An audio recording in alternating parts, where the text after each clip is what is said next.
going to show you 5 CapCut shortcuts. It's going to speed up your video editing time. If you're working on a Mac, instead of pressing the control, press the command key.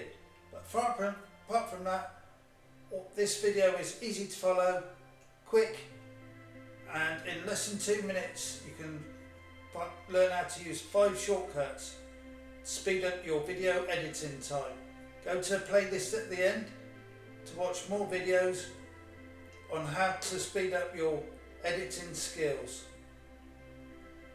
Thanks for watching. Please like and subscribe.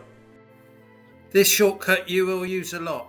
Press Ctrl I and that's the import function.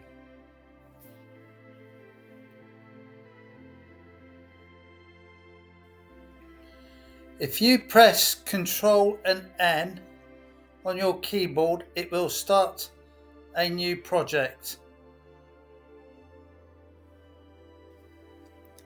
Right, move your cursor to where you want it to be and then press Ctrl B on the keyboard and that will create a split.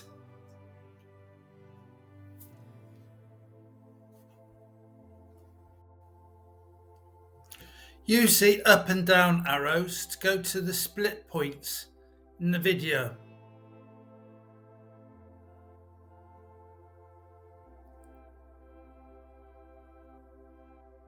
If you are in your full screen and you want to escape the full screen, press the escape key. Let's go to here to subscribe. Over here to watch a playlist, or over here to watch another CapCut for PC shortcuts video.